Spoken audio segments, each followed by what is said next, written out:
Hey people, get ready with me because today is I will going to buy some gift for Christmas. Ilang weeks na lang kasi is Christmas party na namin.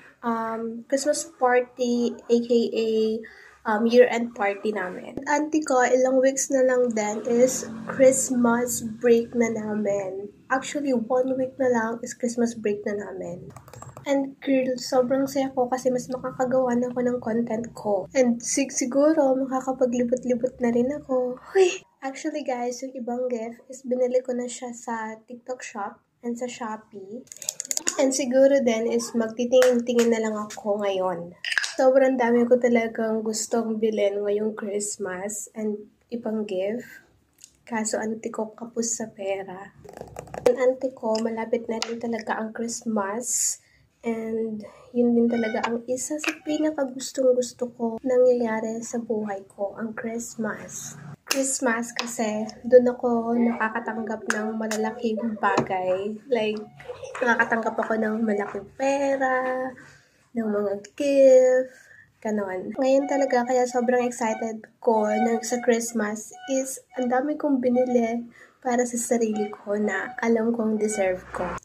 Nasasabi ko siyang deserve ko kasi ngayon ko lang siya nagawa sa buong buhay ko. Like, nabibili ko na talaga yung gusto ko. Hindi lahat guys ha, hindi ko nila lahat. Like yung iba na talagang gustong-gusto ko nang bilhin is nabili ko na ngayong Christmas. And sobrang blessed talaga ako ngayon. Sana is magtuloy-tuloy pa talaga tong blessing na dumadating sa akin. And sana talaga is umabot talaga yung mga pinag-order ko this week. Kasi sa 15 is Christmas party na namin. Ayos lang kahit matagalan yung mga in-order ko na pang sa akin. Pero sana naman wag yung mga in-order ko na pang gift ko. Malay nyo, pag nagtuloy-tuloy yung pagiging blessed ko is ma-share ko siya sa inyo, di ba? Anyway guys, merong nagsasabi na gumawa na daw ako ng YouTube channel ko. Siguro, ang isasagot ko dyan is next year. Bala ko rin talaga mag-YT channel. Pero maybe next year. Isisigurado ko yan sa inyo guys na next year talaga is mag-start na ako mag-YouTube channel. Actually guys, I have a YouTube channel na kasi before is nag-vlog din talaga ako. Pero ngayon is dinelete ko na siya kasi like, pangit. Hindi ko inakalang gagawin ko yung mga video na yun. Ang ginagawa ko talaga yung mga video na is unang sumusuporta talaga sa akin is yung pamilya ko. Siguro next year, ibabalik ko na yung pagiging vlogger atake ko noon. Like, oh my gosh, hindi ko akalain na nagagawa ko yun dati.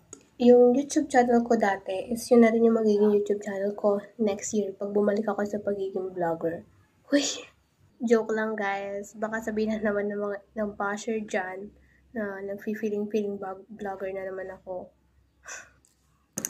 Kaya lang naman ako nag-vlog dati kasi pangarap ko maging vlogger eh. Like, feeling vlogger lang, ganun. Kasi a day in my life, mukbang, ganun yung mga binablog ko dati. Uso kasi yun dati, diba guys? Yung a day in my life, ganun. Uso yun dati eh. Kaya yun napagawa din ako ng video na ganun. And kung sino man ang magbalak na maghanap nun, ay wag mo nang hanapin, auntie ko, kasi matagal ko na siyang na-delete nung grade 10 pa ako. Habang pinapatuyo ko tong kilay ko is pusin tayo agad sa lips. Okay, matte lippy na lang tayo.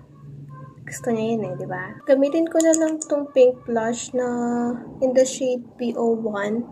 Ano talaga yung dati ko pang ginagamit.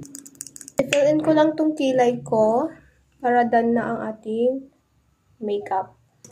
Last part sa makeup ko.